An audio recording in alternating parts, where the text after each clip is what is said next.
This one's called The Flying Prince.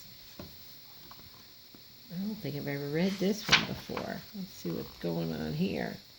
Prince Rashar lived in a distant land. He spent each day hunting and exploring the jungle. While hunting, Prince Rashar saw a large parrot laying on a branch above him. "I am the king of parrots," it said proudly. "This is our kingdom, and you are not welcome here." "I'll not harm you," promised Prince Rashar. "How is it that you can talk?" "Princess Cylindra gave us the power so I can protect my subjects from hunters," said the Parrot King. "She's our guardian. She's the nicest, loveliest princess in the whole world." "Well, where can I find her?" Prince Rashar asked. "Well, you can never find her," squawked the Parrot King. "She lives very far away in a city where night becomes day." Prince Rashar decided that he must find this Princess Cylindra.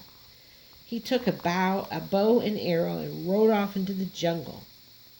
Suddenly, Prince Rashar heard shouts. He saw 4 trolls having a terrible argument. "Well, excuse me," the prince said. "Perhaps I can help you." Our master left us these 4 magic things," the troll answered, "but he didn't tell us who gets what." Well, there was a flying bed that would take us wherever we wanted to go, and there was a cloth bag that would give the holder anything he wished for, and a magic bowl, and a magic stick. "Well, I can help you decide fairly," said the clever prince. "I will shoot an arrow into the jungle, and whoever returns with the arrow shall keep the magic items." The trolls agreed, and the prince's plan was fair. So Prince Rashar shot the arrow into the air, and the trolls dashed into the jungle to find it. Well, while they searched for the arrow, Prince Rashar took all their magic items. He rolled out the bed and sat down on it. "Bed, take me to the city where night becomes day," he said, "and take me to the city where Princess Cylindra lives." The magic bed it lifted the prince high in the jungle. Then it zoomed through the air. At last the bed settled down at the gates of a distant city. Prince Rashar stopped an old woman and asked about Princess Cylindra. "Well, nobody sees the princess until nightfall," the woman said. Well, the prince was disappointed and he couldn't wait to see her. The old woman told the prince to go to the palace and wait. The prince hurried to the palace, and when the sun set, the city was dark just for a moment, and then a door opened at the roof of the palace. Princess Cylindra walked out of her room and stepped across the palace rooftop.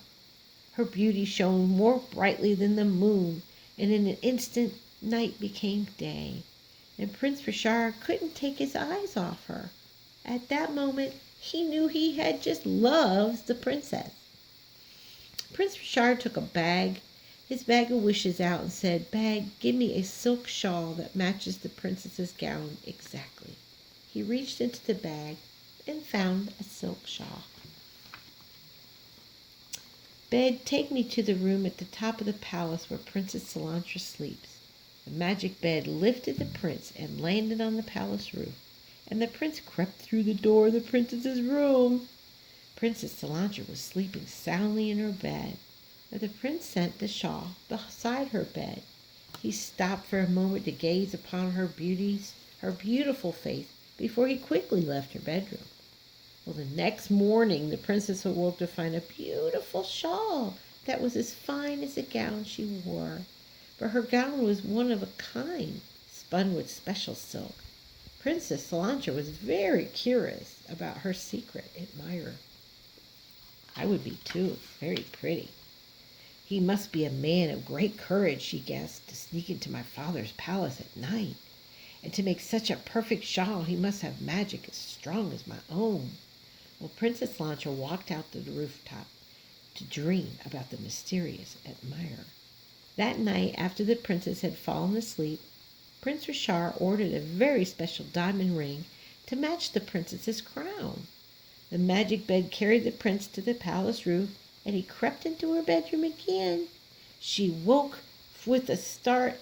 She awoke with a start. At first she was frightened, but then the princess explained who he was. Well, the princess saw that he was very handsome, and he spoke of her from his heart. Her heart softened further when she looked at his gift to her. The princess smiled, the brightest smile ever seen, and Prince Bashar and Princess Cilatra fell in love instantly. They decided they must be married. Well, each day after that, the prince and princess flew over their kingdoms on their magic beds. The end. Thanks for reading with me.